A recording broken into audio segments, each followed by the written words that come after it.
In the land of grills, how's it all going, folks? Today we're looking at the Oklahoma Joes, and I think this has been out for a while. And I always thought this was just a bucket that had a scoop, but what I didn't realize is that it's got a screen in there that's made out of metal, so you can screen out your pellets. And here's the issue why. And everybody's going to say, Tom, the pellets I bought never have any sawdust in it. And I've had the same thing too, where I buy a bag of pellets and it's absolutely perfect and I use the whole bag.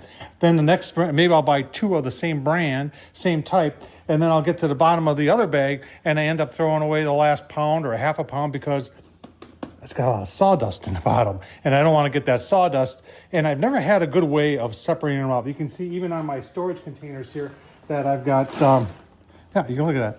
I've got sawdust in the bottom. So what we're going to do today is I'm going to show you this online, show you what it costs, show you and see if it works. But I think it's a great idea from Oklahoma Joe, and let's get started on that. All right, so here it is. I bought it on Amazon, folks. And here's a description of it. It's a 20-pound bug screw, so it can hold 20 pounds. And it's got the screen that fits right in it. And if you look on the bottom, we'll take a closer look at it, that it also sits off the bottom a little bit so the ash can settle down to the bottom. I think it's a really cool idea. And I wasn't aware that this was around. Now, it is a little bit on the pricey side. I paid, you can see I just bought it. I paid 40 bucks for it. And but, you know, over time, with the amount, instead of throwing out that last half a pound or pound of pellets, it'll pay for itself. Take a while, but it'll pay for itself. Let's take a closer look at it. Let's see how it works. All right, so it does come with a scoop. You got a cover that fits tight on there, snaps into place. And then you've got the part that I like the most. You got this handle that flips up. And this is meant to stay, the screen is meant to stay in. And you can see it is metal. And then you've got these feet on the bottom that hold it. I'd say it's holding it maybe, if you go up to the screen height, maybe an inch off the bottom. So as you use the pellets, everything should go right through there. And we're gonna, you know, it's pretty heavy duty. It's not plastic. I'm impressed with that. The bucket itself is, well, it's just a bucket. Nothing fancy there. But let's put some pellets in there and find out how it works. All right, so someone's gonna ask about dimensions.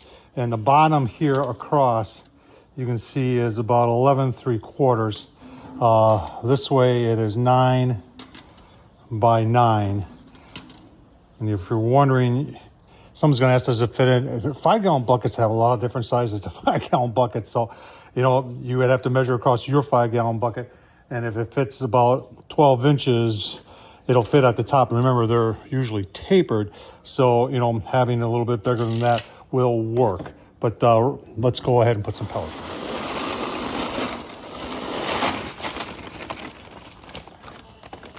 All right, pellets are in. I'm just gonna, because you know the last that goes in is the bottom of the bag, so I'm just gonna shake it up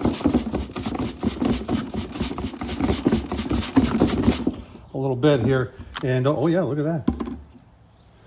Look at all that sawdust it caught. So this, in my opinion, this is worth every penny.